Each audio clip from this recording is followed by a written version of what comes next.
Mas Ken dulu kan orang yang radikal. Sekarang kok menjadi moderat, bisa menerima perbedaan. Titik balik seperti apa sehingga Mas Ken sekarang bisa berdamai dengan diri dan orang lain? Saya bilang, dulu saya seuzon kepada semua orang yang berbeda. Jadi, jangankan yang beda agama, yang seagama saya kafirkan. Dulu saya nggak punya kawan, sekarang punya kawan di mana-mana. Dulu saya seuzon kepada orang, sekarang husnuzon, sekarang berprasangka baik kepada seorang. Lalu ada yang menanya, Mas Ken, ini yang menanya yang beda agama. Saya kumpul dengan teman-teman yang lintas agama, ada Nasrani, Hindu, Buddha, ada Konghucu. Mas Ken, saya dapat narasi bahwa yang masuk surga itu di dunia ini hanya umat Islam. Dan dari 73 golongan hanya satu, yaitu Ahlus Sunnah wal Jamaah. Apa tafsir Ahlus Sunnah wal Jamaah menurut Mas Ken yang dulu radikal sekarang menjadi moderat? Apakah kami yang non-Islam menurut Mas Ken berhak masuk surga? Pertanyaan yang sulit, tapi berusaha saya jawab dengan tafsir cangkem melek saya. Dan ini sudah saya sampaikan kepada tokoh agama kemarin kita roadshow Jawa Tengah, Jawa Timur, dan ternyata walaupun beliau baru mendengarnya pertama kali, tapi diterima dan beliau mengiyakan, disampaikan nggak apa-apa. Jadi Ahlus Sunnah wal Jamaah menurut saya itu bisa berlaku untuk siapa saja, agama siapa saja, termasuk penghayat kepercayaan. Karena di dalam Al-Quran dijelaskan di surat Al-Baqarah 62. Sesungguhnya orang-orang mukmin itu yang belum beragama tapi dia sudah percaya kepada Tuhan. Oh gitu. Kalau di Indonesia penghayat kepercayaan. Mukmin itu bukan orang Muslim. Yang dia beriman, dia sudah beriman bahwa meyakini Tuhan satu. Oke. Ada Tuhan dan Tuhan. Ada Tuhan itu satu dan dia selanjutnya orang-orang mukmin, orang-orang Yahudi, orang-orang Nasrani dan orang-orang Sabi'in. Orang-orang Sabi'in itu dulu ditafsirkan orang yang beribadah sebelum Nabi Muhammad turun. Oke. Jadi pakai ada kearifan lokal, adat istiadat. Kalau sekarang ada kejawen, ada Sunda Wiwitan gitu kan. Yang ketika dia sudah percaya kepada Allah bahwa Allah itu satu, dan dia percaya dengan akhir berbuat baik, maka dia berhak mendapatkan pahala surga dan tidak ada ketakutan bagi dirinya. Ini kan jelas. Artinya surga tidak dimonopoli oleh satu agama. Dia berhak itu untuk siapa saja. Itu? Surat Al-Baqarah 62. Oke, ini patut dicatat oleh penonton nih. Ya.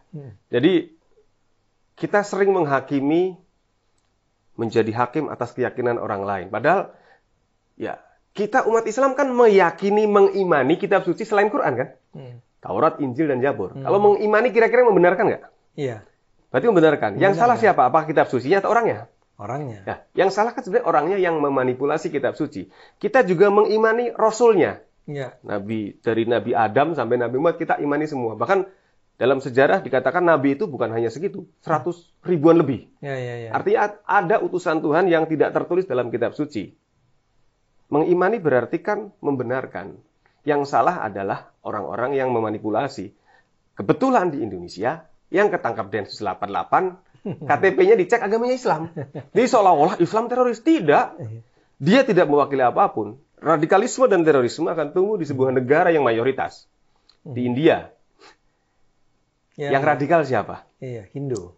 Bukan agama Hindu. Oknum yang beragama Hindu. Maaf, itu. Di New Zealand. Iya. Mesti ditembakin sama orang Kristen. Yang radikal siapa? Ya oknum kan. Apakah teroris di Indonesia mewakili Islam? Tidak kan. Mereka telah memanipulasi, bahkan membuat fitnah kepada Islam, seolah Islam itu teroris. Padahal sejatinya radikalisme dan terorisme itu kan musuh agama dan musuh negara. Karena tidak ada agama yang membenarkan. Kembali tadi ke Ahlus Sunnah wal Jamaah. Ya. Itu apa? Jadi Ahlus Sunnah bagi saya, tafsir cangkem melek itu orang-orang yang menjalankan ajaran utusan Tuhan sesuai dengan syariatnya masing-masing. Yang Islam menjalankan Islam, yang Kristen menjalankan Kristen, yang Hindu menjalankan Hindu. Karena selama ini perbedaan ini terjadi karena kita kurang duduk bersama. Kalau dalam Islam perbedaan itu untuk lita'arofu, untuk mengenal. Nah, selama ini kita tidak mengenal, tidak pernah duduk bersama. Nah, saya ketemu dengan tokoh-tokoh yang lain, Hindu, Buddha, Konghucu, yang Kristen, saya tanya. Kan kebetulan ada teman-teman yang masih agak radikal. Itu kan orang Hindu menyekutukan Allah, Ken. Tuhannya ada 3. Iya. Brahman, Siwa, Wisnu. Saya bilang, tanya langsung kepada beliau. Ke orang Hindu. Pak, Tuhan Bapak katanya ada 3. Menurut dia ada berapa sih? Tuhan Bapak sejatinya ada berapa? Mas Ken, Tuhan kami satu, Sang Hyang Widi. Tuhan yang Maha Esa. Yang 3 itu sifat Tuhan. Kalau dalam Islam namanya Asmaul Husna. Jadi kalau saya bilang Tuhan orang Islam lebih banyak. 50 ya? 99. Terus Coba tanya orang Kristen. Kristen kan juga Tuhannya ada 3. Tuhan Bapa, Tuhan Anak, Roh Kudus. Coba tanya orang Kristen Tuhannya ada berapa? Tuhan semesta Adam ada berapa? Tuhan cuma 1, Tuhan Allah. Itu yang 3 pribadi tentang Tuhan. Nah sebenarnya kita kan hanya kurang duduk bersama. Terus saya tanya kepada orang Hindu. Percaya dengan ada manusia suci. Percaya kalau di Islam namanya Muhammad. Kalau bukan orang suci nggak mungkin sampai pengikutnya miliaran orang. Percaya dengan kitab suci. Ada di Islam namanya Quran. Di kami punya Weda. Bedanya kalau Islam itu bisa dibaca sama jamaahnya. Kalau di Hindu dibaca hanya tokoh-tokohnya, takut nanti akan diselewengkan. Ya. Percaya dengan malaikat, percaya di Islam namanya Jibril, Mikael. Di kami punya dewa-dewa. Percaya dengan takdir, percaya tidak ada yang kebetulan di dunia ini. Semua, bahkan jauh yang jatuh itu kehendak Tuhan. Percaya dengan hari akhir, percaya. Dia kan sudah percaya rukun iman. Cuman hanya menyampaikannya dengan bahasa yang berbeda. Karena memang jeda waktu agama satu dengan agama yang lain itu ratusan tahun loh. Pemuda di Abu Kahfi itu hanya 300 tahun ketika masuk gua, keluar gua. Guangnya udah berlaku, bahasanya sudah berbeda. Ini yang sampai ribuan tahun otomatis bahasanya berbeda. Yang otomatis ya peradabannya juga berbeda. Nggak bisa kita samakan harus bahasa seperti ini. Harus kudu Arab misalnya. Nggak harus letterlek seperti itu. Nah ini yang terjadi. Jadi orang-orang yang menjalankan ajaran utusan Tuhan dengan cinta kasih. Dan al-jamaah adalah bukan kelompok, sekte, atau firqoh-firqoh. Al-jamaah adalah negara. Karena yang bertanggung jawab atas persoalan satu wilayah, itu negara. Jadi al-sunnah wal jamaah adalah orang-orang yang menjalankan ajaran Tuhan sesuai dengan syariatnya masing-masing, dengan cinta kasih, dan taat kepada negara. Jadi kalau ada orang menjalankan agama, dia rajin, tapi dia anti terhadap negara, melawan negara, menurut saya bukan ahlus sunnah wal jamaah. Ini tafsiran yang baru sama sekali. Tapi ini yang menurut saya bisa merontokkan kemarahan dan kita bisa berdamai dengan diri kita. Diaplikasikan dengan nilai Pancasila sangat tepat. Kenapa? Para tokoh bangsa ini menurut saya punya ide yang brilian untuk merumuskan Pancasila ini. Kenapa? Karena sudah tahu, mereka sudah berkumpul semua agama. Ternyata Tuhannya sama satu. Makanya sila pertama, ketuhanan yang Maha Esa. Jadi kalau ada orang mengatakan Tuhan Islam dengan Hindu beda, berarti dia telah menganggap Tuhan lebih dari satu. Dia menyekutukan Tuhan secara tidak sadar. Syirik tidak sadar. Tuhan di dunia ini hanya satu. Makanya sila pertama, ketuhanan yang Maha Esa. Yang meniupkan ruh ke dalam janin kepada manusia, baik Islam, Nasrani, Hindu, Buddha, itu Tuhannya cuma satu. Dan kita nggak bisa request. Lahir di mana? Perbedaan anugerah.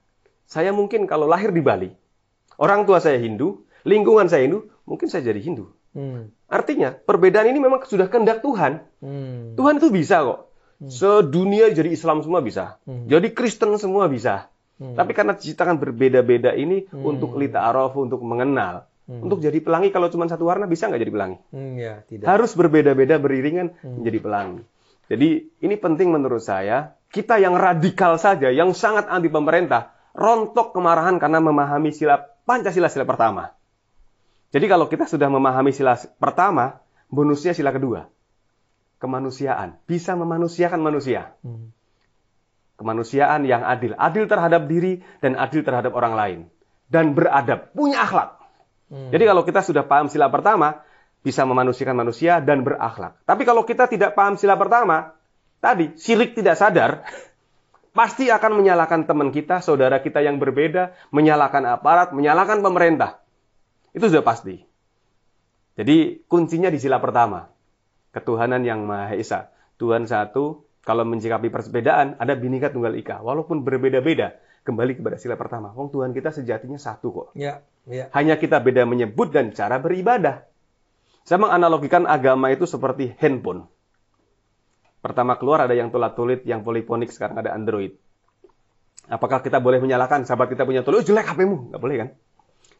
Tulat-tulit di masa itu bagus nggak? Tahun 2000-an. Bagus. Paling bagus karena belum ada ini. Ya sudah. Masing-masing yang penting bagaimana kita dengan konsep Bhinneka Tunggal Ika boleh kita berbeda. Yang penting jangan diungkapkan dalam sikap membenci. Itu yang tidak boleh. Berbeda itu anugerah. Kita bisa melengkapi. Jadi ketika sudah kita mendapatkan sila pertama dengan kebinekaan, ya kita perbedaan anugerah. Yang penting kita jangan sampai menyamakan. Agama memang berbeda. Karena syariat kita memang terima berbeda-beda. Nggak boleh disama-samakan. Yang Kristen mengikuti agama Muslim, ya nggak boleh. Tapi ketika dia pengen upgrade, ya silakan. Terus yang Islam keberatan, saya pengen ke yang tulat-tulit saja, ya monggo. Itu hak masing-masing. Jadi kalau saya bilang ada teman-teman yang tiba-tiba mu'alaf misalnya, ya mungkin dia pengen terstruktur, ada seorang pendeta. Mas Ken, gimana menanggapi ada yang muslim ke mu'alaf? Saya bilang perbedaan kita nggak terlalu jauh kok Pak Pendeta. Kalau di Kristen ibadahnya 24 jam bisa. Di kami bedanya terjadi 25 kali hanya sehari. Jadi kalau ada yang mungkin ke muslim, dia pengen terjadwal, pengen disiplin. Itu saja kan. Wong ibadah itu laporan kita kepada Tuhan kok. Ya. Yang Salat, kalau kita lupa itu kan, kita kadang-kadang kufur. Kenapa? Kita diberikan nikmat, kita lupa sama Tuhan. Makanya kita harus sering-sering laporan. Semakin banyak laporan, kita semakin bersyukur. Jadi nggak ada persoalan sebenarnya. Anda menerima pengaduan ya? Ya, kita buka hotline pengaduan. Kita ada 3 program, ada identifikasi, investigasi, dan rehabilitasi atau reideologi.